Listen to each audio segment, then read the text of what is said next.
Hello दोस्तों, स्वागत है आपके अपने चैनल रेडिफाई समरीज में। आज हम लेकर आए हैं दुनिया की सबसे फेमस, सबसे ज्यादा पढ़ी जाने वाली और लाखों लोगों की जिंदगी बदल देने वाली किताब रिच डैड पुअर डैड का पूरा, गहरा और आसान सा सार। ये किताब सिर्फ पैसे के बारे में नहीं है, ये किताब सोच बदलने के बारे में है। लेखक रॉबर्ट कियोसाकी के जीवन में दो पिताजी थे। एक थे उनके असली पिता, हाईली एजुकेटेड, नौकरी करने वाले, जिनकी सोच मिडिल क्लास जैसी थी, और दूसरे थे रिच डैड, जिनकी पढ़ाई कम थी लेकिन पैसे की समझ बहुत ज्यादा थी। इन दोनों पिताओं की सोच में इतना बड़ा फर्क था कि इसी फर्क ने रॉबर्ट को करोड़पति बनाया। आज के इस वीडियो में हम बहुत सरल भाषा में समझेंगे कि आखिर अमीर लोग कैसे सोचते हैं, गरीब कैसे सोचते हैं, अमीर बनने के असली नियम क्या हैं, और क्यों 95% लोग जिंदगी भर मेहनत के बाद भी अमीर नहीं बन पाते। वीडियो लंबा होगा, पर अगर अंत तक सुन लिया, आपकी सोच सच में बदल जाएगी। पार्ट 1, नई लिखावट। दो पिताओं की दो अलग सोच। रॉबर्ट के जीवन में दो लोग थे। एक उनके असली पिता, जिन्हें वह पुअर डैड कहते थे, और दूसरे उनके दोस्त माइक के पिता, जिन्हें वह रिच डैड कहते थे। दोनों ने रॉबर्ट को अलग अलग सलाह दी, अलग दुनिया दिखाई और अलग तरह का सोचने का तरीका सिखाया। पुअर डैड कौन थे? पुअर डैड बेहद पढ़े लिखे इंसान थे। डिग्री पर डिग्री, अच्छी सरकारी नौकरी, महीने की सुरक्षित कमाई, सब कुछ था। लेकिन एक बात नहीं थी, पैसों को समझने की कला। इनकम आती थी, खर्चे बढ़ते थे, प्रमोशन का इंतजार रहता था और जिंदगी उसी दायरे में घूमती रहती थी। पुअर डैड हमेशा कहते थे, बेटा, अच्छी पढ़ाई करो, अच्छी नौकरी लो और एक सुरक्षित जीवन जियो। रिच डैड कौन थे? रिच डैड ने बड़ी पढ़ाई नहीं की, डिग्री भी कम थी, लेकिन पैसों की समझ, धंधे की समझ, लोगों की समझ, सब कुछ कमाल का था। उन्होंने कई बिजनेस खड़े किए, कई एसेट्स बनाए और पैसे को अपने लिए काम करवाया। उनका एक ही मंत्र था, पैसा कमाना नहीं, पैसे को काम पर लगाना सीखो। दोनों की सोच कैसे अलग थी? पुअर डैड कहते थे, रिस्क मत लो। रिच डैड कहते थे, रिस्क से भागोगे तो ग्रोथ नहीं मिलेगी। पुअर डैड कहते थे, पैसा बचाओ। रिच डैड कहते थे, पैसे को बढ़ाओ, मल्टीप्लाई करो। पुअर डैड कहते थे, एक अच्छे जॉब की तलाश करो। रिच डैड कहते थे, अच्छे अपॉर्चुनिटीज की तलाश करो। पुअर डैड सैलरी के लिए जीते थे, रिच डैड सिस्टम्स बनाते थे ताकि पैसा उनकी नींद में भी आए। दोनों में फर्क सिर्फ एक चीज का था, सोच। और यही सोच दुनिया को दो हिस्सों में बांट देती है, गरीब सोच और अमीर सोच। पार्ट 2, नई लिखावट। अमीर लोग पैसे के पीछे नहीं भागते। किताब का यह हिस्सा असल में गेम चेंजिंग है। यह सुनने में सिंपल लगता है, लेकिन जिंदगी बदल सकता है। 1, अमीर सैलरी की दौड़ में नहीं पड़ते। रिच डैड ने रॉबर्ट को सिखाया, सैलरी कभी तुम्हें अमीर नहीं बनाती, सैलरी सिर्फ तुम्हें बिजी रखती है। सैलरी में 3 बड़ी दिक्कतें होती हैं। 1, टैक्स सबसे पहले कटता है, आप कमाओगे लास्ट में, लेकिन सरकार पहले ले जाती है। 2, खर्चे इनकम के साथ बढ़ते जाते हैं, सैलरी बढ़ी, ईएमआई बढ़ी, बिल्स बढ़े और आप वहीं के वहीं। 3, आप नौकरी पर डिपेंड हो जाते हो, जॉब गई और इनकम गई, बस यही सबसे बड़ा डर है। 2, पुअर डैड की थिंकिंग वर्सेस रिच डैड की थिंकिंग। पुअर डैड का मानना था, मुझे एक स्टेबल नौकरी चाहिए, बस मंथली पैसे मिलते रहें। लेकिन रिच डैड कहते थे, स्टेबल क्या होता है, आज नौकरी है, कल नहीं भी हो सकती। असल स्टेबिलिटी एसेट से आती है, यानी किसी और पर डिपेंड नहीं, अपने बनाए हुए सिस्टम पर डिपेंड होना। 3, 4, क्यों अमीर और अमीर होते जाते हैं? क्योंकि गरीब लॉजिक, एक इनकम काफी है। अमीर लॉजिक, एक इनकम कभी भी काफी नहीं हो सकती। पुअर डैड सिर्फ नौकरी पर टिक कर रहे। रिच डैड ने इनकम को मल्टीप्लाई किया। जितनी ज्यादा इनकम सोर्सेज, उतनी ज्यादा सिक्योरिटी, उतना ज्यादा फ्रीडम, उतना ज्यादा पैसा। पार्ट 3, स्कूलों का वित्तीय शिक्षा नहीं सिखाते। 2 मिनट। हम गणित, इतिहास, रसायन, अंग्रेजी सब सीखते हैं, लेकिन पैसों की सबसे जरूरी चीज कोई नहीं सिखाता।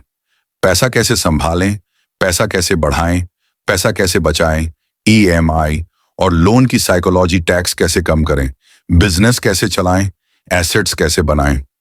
पुअर डैड भी यही गलती करते थे। उन्होंने पढ़ाई को पैसा कमाने का एकमात्र तरीका माना।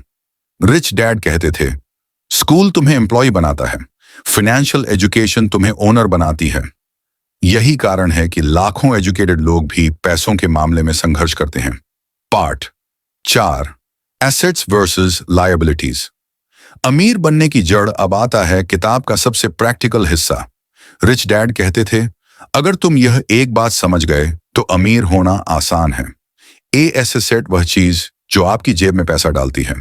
एग्जाम्पल्स, किराए पर दिया हुआ घर, कोई business, YouTube channel, digital products, e books, courses, shares, mutual funds, land जो रेंट या बढ़ती वैल्यू दे, स्किल जिससे साइड इनकम आए, लायबिलिटी वह चीज जो आपकी जेब से पैसा निकालती है। एग्जाम्पल्स, ईएमआई वाला घर, कार जिसकी किस्त, पेट्रोल, मेंटेनेंस खा जाए, महंगे गैजेट्स, लोन्स। शो ऑफ खर्चे 99% मिडिल क्लास की सबसे बड़ी गलती यही है। वे लायबिलिटीज को एसेट समझ लेते हैं। जैसे बड़ा घर एसेट है, लेकिन अगर वह घर ईएमआई खा रहा है और रेंट नहीं देता तो वो लायबिलिटी है। अमीर लोग एसेट्स बनाते हैं, पुअर लोग लायबिलिटीज खरीदकर अमीर बनने की कोशिश करते हैं और कर्ज में फंसते जाते हैं। पार्ट 5, रैट रेस क्या है और इससे बाहर कैसे आएं। जब आपकी सैलरी आती है और bills, fees, rent, EMI, credit card सब पैसे खा जाते हैं, तो आप जीवन भर एक ही साइकिल में घूमते रहते हो। इसे कहते हैं रैट रेस। पुअर डैड की पूरी जिंदगी इसी रेस में बीती। हर महीने सैलरी आई, हर महीने बिल्स गए। रिच डैड कहते थे, अगर इनकम सिर्फ एक सोर्स से है तो एक दिन सब खो सकता है। रैट रेस से बाहर निकलने का एक ही तरीका है, इनकम के कई सोर्सेस बनाओ, एसेट्स बनाओ। एसेट्स से आने वाला पैसा फाइनेंशियल फ्रीडम देता है।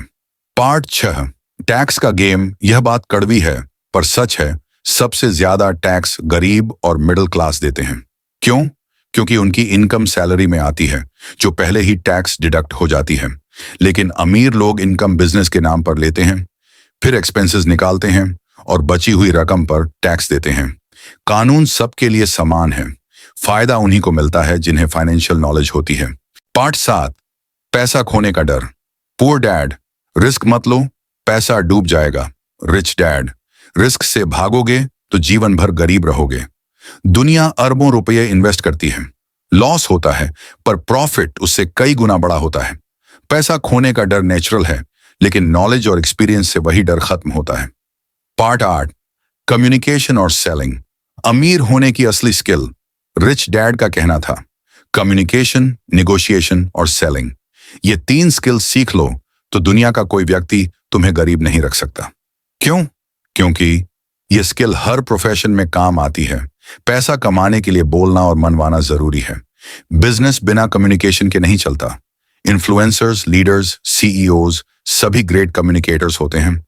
रॉबर्ट ने भी जॉब छोड़कर सेल्स सीखी थी क्योंकि रिच डैड ने कहा था, पीपल से बात किए बिना पैसा नहीं आएगा। पार्ट 9, अपॉर्चुनिटीज हर जगह होती हैं। पुअर डैड, मेरे पास पैसा नहीं है, मैं इन्वेस्ट कैसे करूं। रिच डैड, पैसा न भी हो, आइडियाज हमेशा होते हैं। अपॉर्चुनिटी हमेशा आपके सामने होती है। फर्क सिर्फ इतना है कि आपकी आंखें ट्रेंड हैं या नहीं। जिनके दिमाग में डर होता है उन्हें प्रॉब्लम दिखती है, जिनके दिमाग में सीख होती है उन्हें अपॉर्चुनिटीज दिखती है। पार्ट 10, कैसे शुरू करें।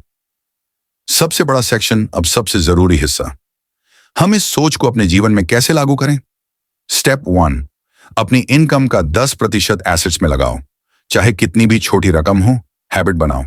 स्टेप 2, एक हाई इनकम स्किल सीखो, जैसे video editing, content creation, social media marketing, writing, selling, YouTube automation. ये स्किल्स आपकी इनकम को मल्टीप्लाई करते हैं। स्टेप 3, साइड इनकम शुरू करो। जॉब हो तो भी साइड अर्निंग ही एसेट्स बनाने का फ्यूल है। स्टेप 4, लायबिलिटीज कम करो। हर साल नया फोन, बेकार शॉपिंग, बाइक लोन, ये सब फाइनेंशियल डेथ है। स्टेप 5, मंथली बजट बनाओ। हर खर्च ट्रैक करो, आप वही सुधार सकते हो जिसे मापते हो। स्टेप 6, सीखते रहो। Financial education life long process है। किताबें पढ़ो, वीडियोस देखो, कोर्सेज करो। स्टेप 7, छोटी शुरुआत से डरना मत। हर बड़ा आदमी छोटे लेवल से शुरू हुआ है। कंसिस्टेंसी ही सक्सेस लाती है। तो दोस्तों, यही था रिच डैड पुअर डैड का सबसे डिटेल्ड, प्रैक्टिकल और असली सार। याद रखना, अमीर लोग पैसे से नहीं, सोच से अमीर बनते हैं।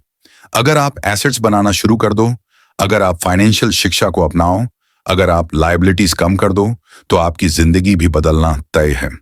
अगर यह वीडियो आपको पसंद आया हो या आपकी सोच को थोड़ा भी बदला हो, तो लाइक जरूर करना, कमेंट करके बताना कि आपको सबसे बड़ा लेसन कौन सा लगा, और चैनल रेडिफाई समरीज को सब्सक्राइब करना मत भूलना। हम आपके लिए ऐसी ही पावरफुल किताबों की समरीज लेकर आते हैं। धन्यवाद दोस्तों।